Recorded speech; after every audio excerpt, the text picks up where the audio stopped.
Welcome to SCN news. Bulletin ముందుగా headlines. నదీ జలాలపై తెలుగు రాష్ట్రాల మధ్య గొడవలతో ప్రయోజనం లేదు. ఏపీ సీఎం చంద్రబాబు స్పష్టం.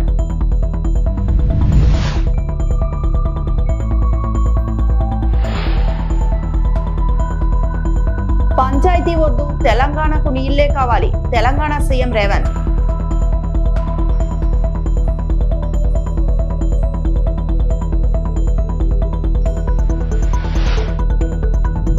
కనకదుర్గమ్మను దర్శించుకున్న గణపతి సచ్చిదానంద స్వామి.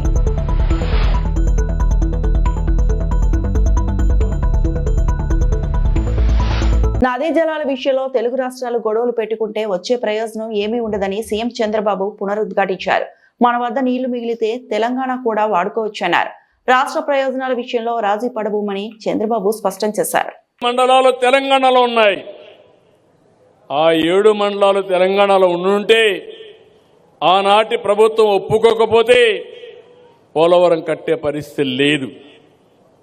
నాకు ఐడియా ఉంది కాబట్టి ఆనాటి ప్రభుత్వం నరేంద్ర మోడీ గారు, రాజ్నాథ్ సింగ్ గారు, వెంకయ్యనాయుడు గారు ఉంటే నేను గట్టిగా చెప్పి మీరు 7 మండలాలు కానీ ఇవ్వకుండా పోతే నేను ప్రమాణ స్వీకారం చేయను, నాకు ఈ ముఖ్యమంత్రి పదవి వద్దు, ముఖ్యమంత్రి పదవి తీసుకొని చెడ్డ పేరు తెచ్చుకోవడం కంటే ఈ రాష్ట్రం కోసం నేను త్యాగం చేస్తానని గట్టిగా చెప్పిన తర్వాత ప్రమాణ స్వీకారం చేసిన వెంటనే వాళ్ళు పార్లమెంట్ కూడా పెట్టకుండా 7 మండలాలు మనకిచ్చారు. అది ప్రారంభం. పోలవరం పూర్తి చేయడానికి శ్రీకారం. విశాఖపట్నానికి, కృష్ణా నదికి ఎన్ని నీళ్లు కావాలంటే అన్ని నీళ్లు ఇవ్వడానికి అవకాశం వస్తుంది. అక్కడి నుంచి వంశధార తీసుకెళ్తాం, ఇక్కడి నుంచి నల్లమల సాగర తీసుకెళ్తాం. ఎందుకు అనవసరంగా తెలుగు జాతి మధ్య విద్వేషాలు పెట్టుకుంటాం? నీళ్లు సముద్రానికి పోతున్నాయి. ఇప్పుడు పెద్ద వీరుడు బయలుదేరాడు, రాయలసీమ లిఫ్ట్ ఇరిగేషన్ అంట. నీళ్లు కావాలన్నా గొడవలు కావాలంటే మాకు నీళ్లొద్దు, గొడవలే పెట్టుకుంటామనే రకం వీళ్ళంతా. నేను ఒకటే చెప్తున్నాను, నాకు కావాల్సింది గొడవలు కాదు, నా జాతి ప్రయోజనాలు, తెలుగు జాతి ప్రయోజనాలు, నన్ను ఎన్నుకున్న ఆంధ్రప్రదేశ్ రాష్ట్ర ప్రయోజనాలు ఎట్టి పరిస్థితిలో ముందుకు తీసుకుపోతారని మరొక్కసారి హామీ ఇస్తున్నా. గోదావరి అనేది ఒక ట్రంక్ ఇన్ఫ్రాస్ట్రక్చర్. ఇది ఒకసారి నీళ్లన్నీ పోతా ఉంటే పంట కాలువలు, చిన్న చిన్న కాలువలు, డిస్ట్రిబ్యూటర్స్ అన్ని ఈజీగా ఏర్పాటు చేసుకునే అవకాశం వస్తుంది. ఈ ప్రాజెక్టు పూర్తయినాక నదులు అనుసంధానం చేసుకుంటే ఆంధ్రప్రదేశ్ రాష్ట్రాన్ని మించిన రాష్ట్రం ఏది ఉండదు. అవసరమైతే ఇక్కడ పోయే నీళ్లు తెలంగాణ కూడా వాడుకునే అవకాశం వస్తుంది. గొడవలు పెట్టుకుంటే వచ్చే ప్రయోజనాల కంటే గొడవలు లేకుండా అందరం ఉంటే ఇవన్నీ కూడా ముందుకు పోయే పరిస్థితి వస్తుంది. వైసీపీ నేతలపై డిప్యూటీ సీఎం పవన్ కళ్యాణ్ తీవ్ర హెచ్చరికలు జారీ చేశారు. పిఠాపురంలో వైసీపీ నేతలు మళ్లీ రెచ్చిపోతున్నారని, శాంతి భద్రతల జోలికి వస్తే సహించేది లేదని ఆయన స్పష్టం చేశారు. తన మాటలు మెత్తగా ఉన్నా చేతలు గట్టిగా ఉంటాయని ఆయన హెచ్చరించారు. ఈ వ్యాఖ్యలు రాజకీయ వర్గాల్లో చర్చనీయాంశంగా మారాయి. గత ప్రభుత్వాన్ని గురించి వాళ్ళు ఏం చేసినా సరే వాళ్ళు తెలిసింది ఒకటే, బూతులు తిట్టడం, ఇందాక నారాయణ గారు చెప్పినట్టు కేసులు పెట్టడం, ప్రజలకి మనశ్శాంతి లేకుండా చేయడం. మళ్ళీ అదే పాత పద్ధతి మొదలుపెట్టారు. మళ్ళీ పిఠాపురంలో గతం ఎన్నడూ లేని విధంగా మళ్ళీ మీరు స్టార్ట్ చేశారు. ఈ సందర్భంలో ఉన్నత పోలీస్ అధికారుల గారికి, జిల్లా మ్యాజిస్ట్రేట్ గారికి కూడా చెప్తున్నాను, లా అండ్ ఆర్డర్ని కనుక ఎవరైనా సరే పిచ్చిగా కనుక మీరు అభద్రతా భావానికి కానీ ప్రజల్ని చేయగలిగితే, చేస్తే అస్సలు ఉపేక్షించొద్దని చెప్తున్నాను. నా మాటలు చాలా మెత్తగున్నాయి కానీ ప్రపంచ దేశాలతో తెలంగాణ పోటీ పడుతుందని సీఎం రేవంత్ రెడ్డి అన్నారు. రంగారెడ్డి జిల్లా రావిర్యాలతో సుజన్ మెడికేర్ ను ప్రారంభించి మాట్లాడారు. ప్యూర్ రేర్ పాలసీలతో ముందుకెళ్తున్నాం. ఇలాంటి పాలసీలకు పార్టీలకు అతీతంగా మద్దతు ఇవ్వాలి. పెట్టుబడులకు అనుకూలమైన పరిస్థితులు ఇక్కడ ఉన్నాయి. తెలంగాణ రైజింగ్ దిశగా అభివృద్ధి ప్రణాళికలు రూపొందించామన్నారు. Telangana rising 2047 next 10 years by 2034 $1 trillion economy, by 2047 $3 trillion economy की ఏదైతే ప్రణాళికలు సిద్ధం చేసినామో అందులో భాగంగా ఈరోజు ఈ మ్యానుఫ్యాక్చరింగ్ యూనిట్ రాష్ట్రంలో అభివృద్ధి చెందబోతుంది. ఈరోజు తెలంగాణ రాష్ట్ర ప్రభుత్వము పాలసీ పెరాలసిస్ లేకుండా ప్రభుత్వానికి ప్రణాళికబద్ధమైన పాలసీలు ఉంటే రాష్ట్రానికి పెట్టుబడులను ఆకర్షించడమే కాకుండా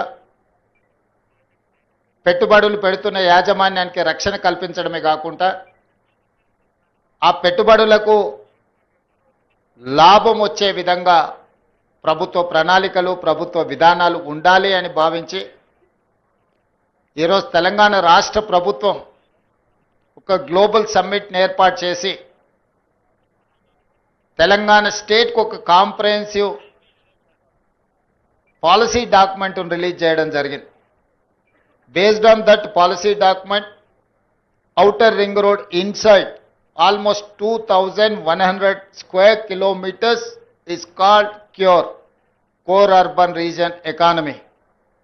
From outer ring road to regional ring road,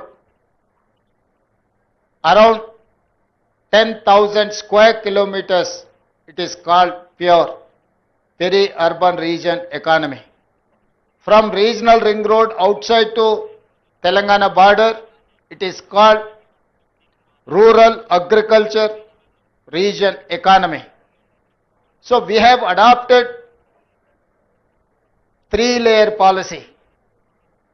First layer is CURE, second layer is PURE, third layer is RARE. These 3 policies are Telangana policy. It is going to reach by 2034 $1 trillion economy. By 2047, $3 trillion economy. For that, we need industrial policy, we need energy policy, we need tourism policy, we need endowment, tourism and medical policy. Vishweshwar Reddy garu lanti AP CM చంద్రబాబుకు Telangana CM Revanth Reddy నీటిపై విజ్ఞప్తి చేశారు. ఈ కృష్ణా నదిపై ఉమ్మడి రాష్ట్రంలో మంజూరైన ప్రాజెక్టుల అనుమతులకు అడ్డంకులు పెట్టవద్దని కోరారు. ఆ అడ్డంకుల వల్ల కేంద్ర నిధులు విడుదల కావటం లేదని, రాష్ట్రంపై అదనపు ఆర్థిక భారం పడుతుందని తెలిపారు. తాము వివాదం కోరుకోవటం లేదని, సమస్యకు పరిష్కారం కావాలని అన్నారు. రాజకీయ ప్రయోజనాలు కాదు, ప్రజలు రైతులు ప్రయోజనాలే లక్ష్యమని స్పష్టం చేశారు. ఏపీకి ఏవైనా సమస్యలు ఉంటే సానుకూలంగా పరిష్కరించేందుకు సిద్ధమని రేవంత్ రెడ్డి పేర్కొన్నారు.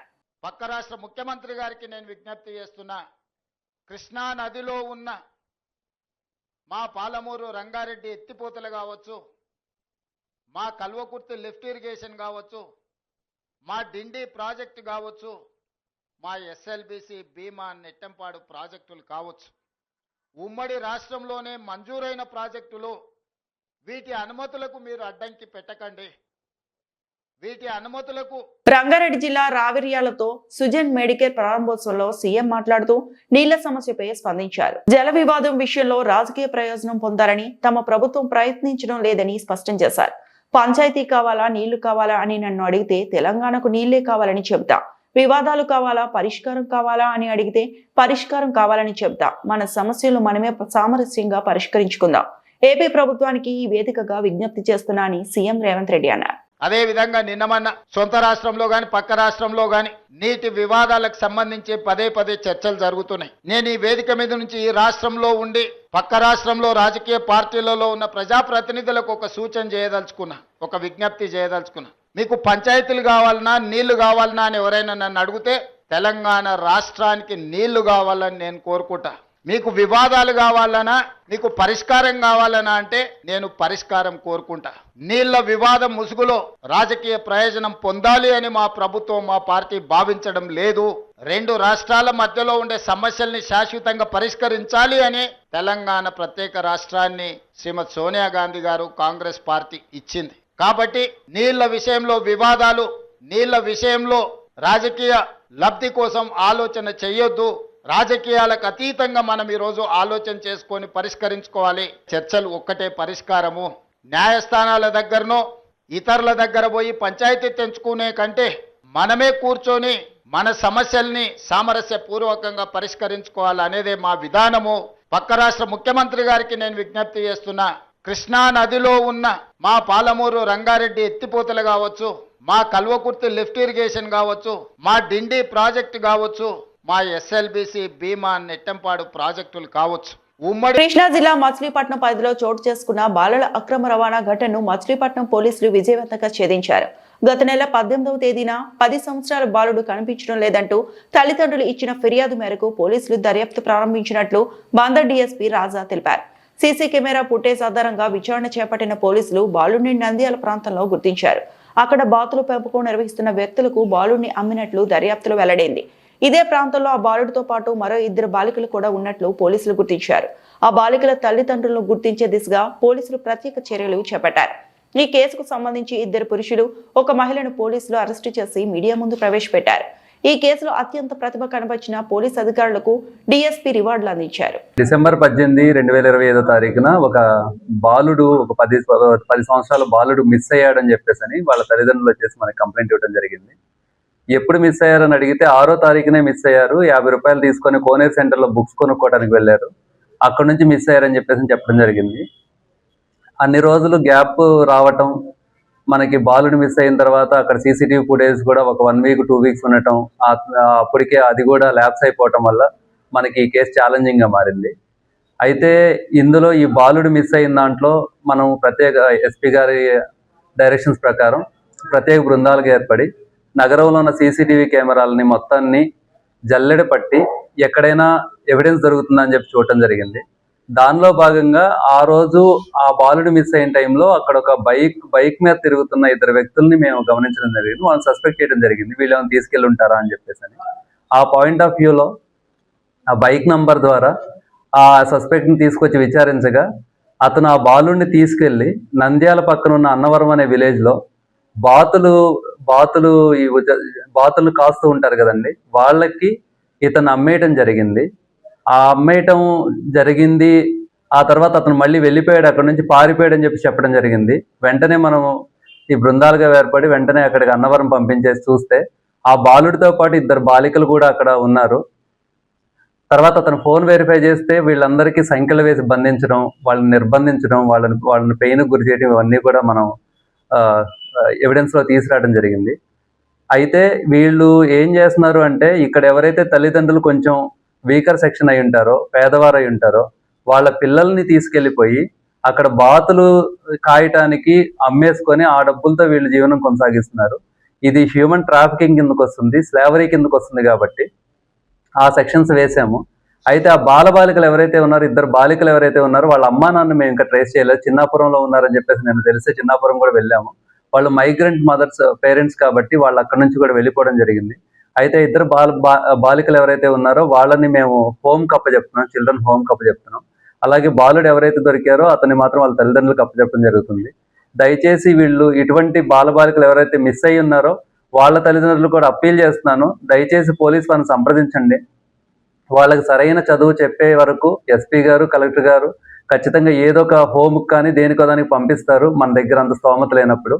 సో తల్లిదండ్రులుగా మన బాధ్యత నిర్వర్తించలేనప్పుడు కనీసం గవర్నమెంట్ కూడా బాధ్యత తీసుకోవడం రెడీగా ఉంది. కాబట్టి మీరు పోలీసులను అప్రోచ్ అయ్యి మీ పిల్లలకి ఏదైనా జరిగి మిస్ అయితే మాత్రం ఖచ్చితంగా మాకు సమాచారం ఇస్తే మేము ట్రేస్ చేసి పట్టుకొస్తామని చెప్పేసి చెప్తున్నాము.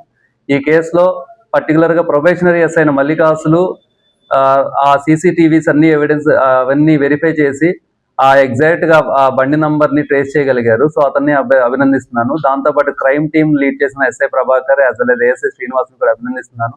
ఇటువంటి కేసులు మేము త్వరలోనే ఇంకా ఛేదిస్తామని చెప్పేసి విన్నవించుకుంటున్నాను. థ్యాంక్ యూ అని చెప్పేసి ఒకళ్ళు కందుల ఏడుకొండలు, కందుల తుమ్మ ప్రసాద్, శ్రీనాథ్ అని చెప్పేసి అక్కడ బాతుల దగ్గర ఉన్న అతను శ్రీనాథ్ అనే అతను అబ్స్కాండింగ్ లో ఉన్నాడు, అతను కూడా పట్టుకొస్తాము. ఇక్కడ నుంచి పంపించిన మాత్రం కందుల ఏడుకొండలు, తుమ్మ ప్రసాద్. వీళ్ళు మన మచిలీపట్నం వాళ్ళే.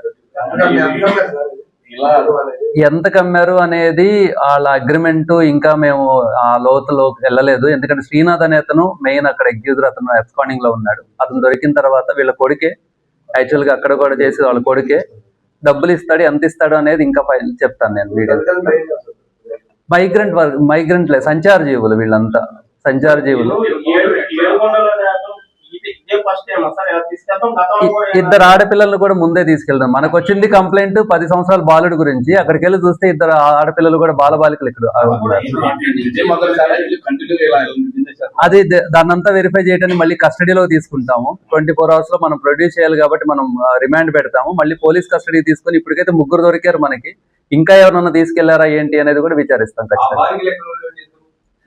చిన్నాపురంలో మైగ్రెంట్ పేరెంట్స్ అని చెప్పేసి అన్నారు. సంచార ట్రేస్ అవ్వలేదు, వాళ్ళ పేరెంట్స్ ట్రేస్ అవ్వలేదు. ట్రేస్ అయ్యేదాకా చిల్డ్రన్ హోమ్ కి ఇచ్చాము.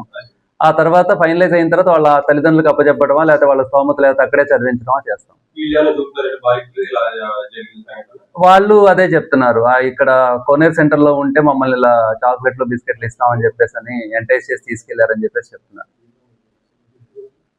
అనంతపురం జిల్లా తాడిపత్రి పట్టణంలో మట్కా, పేకాట, గంజాయి ఇంకా తదితర అసాంఘిక కార్యక్రమాలను నిర్వహిస్తే అటువంటి వారిపై రౌడీ షీట్, పీడీఎఫ్ కేసులు నమోదు చేసి పట్టణ బహిష్కరణ చేస్తామని సీఐ ఆరోహన్ రావు మట్కా నిర్వాహకులకు హెచ్చరించారు. గత 3 నెలల నుండి 20 మట్కా కేసులు, 6 పేకాట కేసులు నమోదు చేసి 15 లక్షల రూపాయలను సీజ్ చేసినట్టు సీఐ అన్నారు. పట్టణంలో ఎంతటి వారైనా అసాంఘిక కార్యక్రమాలకు పాల్పడితే అటువంటి వారిపై చట్ట ప్రకారం కఠిన చర్యలు తీసుకుంటామని సీఐ ఆరోహన్ రావు పేర్కొన్నారు.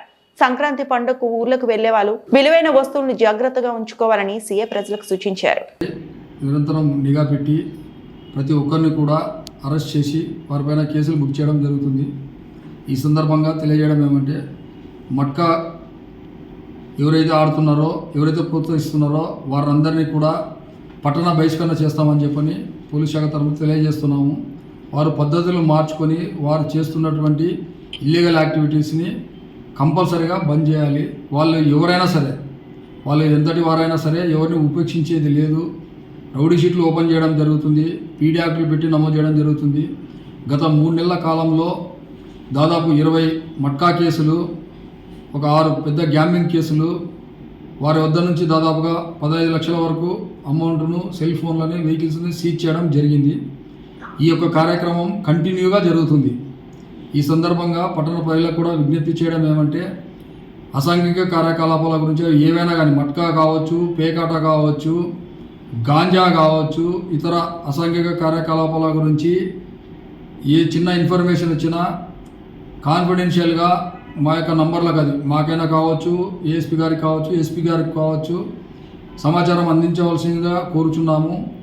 సమాచారం ఇచ్చినటువంటి వారి యొక్క పేర్లని గోప్యంగా ఉంచుతాము.